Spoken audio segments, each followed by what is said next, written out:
This portion of the news is brought to you by Inspiration Senior Living, where we provide affordable elegance to Pahrump area seniors. Give us a call at 751-2300 and make an appointment to tour our community.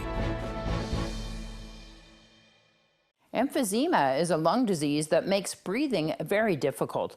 Patients with severe emphysema experience shortness of breath and often have poor quality of life. There is no cure, and current therapies, including lung reduction surgery, can be risky. A new study examined a minimally invasive procedure to see if it could improve breathing and also be a safe and cost-effective way to treat emphysema. This health tip is brought to you by Desert View Hospital and Mountain Valley Physicians Group.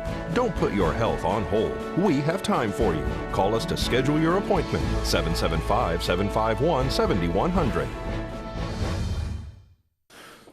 This patient has severe emphysema.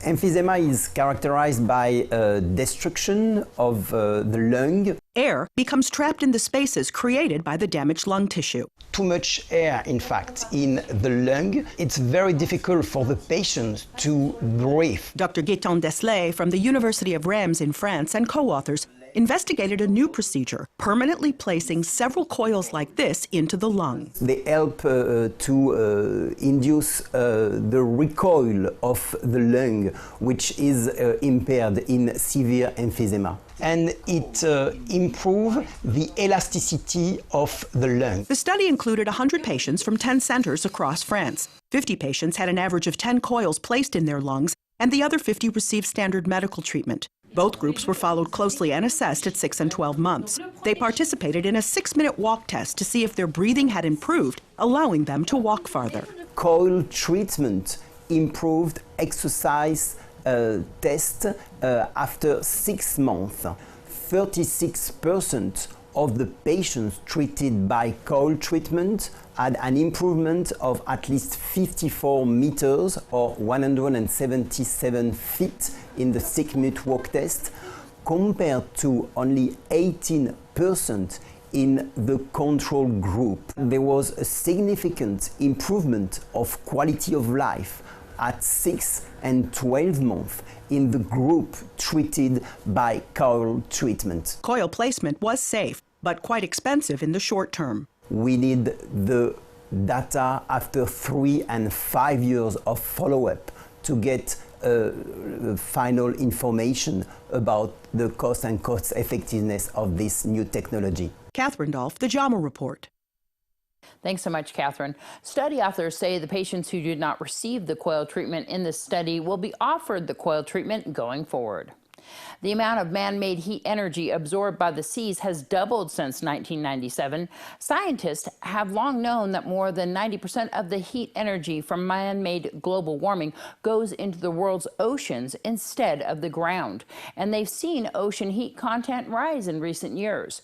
But the new study using ocean observing data that goes back to the British research ship Challenger in the 1870s and including high-tech modern underwater monitors and using computer models tracked how much man-made heat has been buried in the ocean in the past 150 years. The world's oceans absorbed approximately 150 zettajoules of energy from 1865 to 1997, and then absorbed about another 150 in the next 18 years. To put that in perspective, if you exploded one atomic bomb the size of the one that dropped on Hiroshima every second for a year, the total energy released would be about 2 zettajoules. So since 1997, Earth's oceans have absorbed man-made heat energy equivalent to a Hiroshima-style bomb being exploded every second for 75 straight years.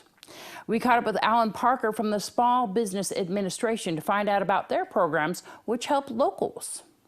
Primarily what I do as a business counselor is I work with individuals who might like to start a business. I also work with existing businesses if they might have a need for assistance, such as finding additional financing for expansion or other types of purposes for it. I'm also a trainer, and periodically I conduct various types of training. For example, I will be one of the trainers at a Boots to Business Reboot program on the 23rd of January here in Pahrump. I also teach a customer service workshop once a month over at Nye Communities Coalition. And so this is free of charge, these services, right? All these services are free of charge, exactly. I am a UNR employee, actually a part-time UNR employee, so I'm actually compensated through the Nevada System of Higher Education. All of our services, all of our training to individuals who might want to avail themselves of our services are completely free. Does this have something to do with InCredit? Only indirectly, to the extent that both of us are involved with economic development. The basic difference between what I do and what InCredit does, InCredit is primarily interested in seeing if they can recruit businesses to come into Nye County from other areas, where my primary focus is to work with what is already in existence within Nye County, and that is to work with individuals and businesses that are already here. How can people get in touch with you? They can get in touch with me several ways. My direct phone number here at work is area code 775-751-1947. And my email address is alparker, ALPARKER, @unr.edu. When News 46 returns, we're going to talk about what's going on in Flint, Michigan.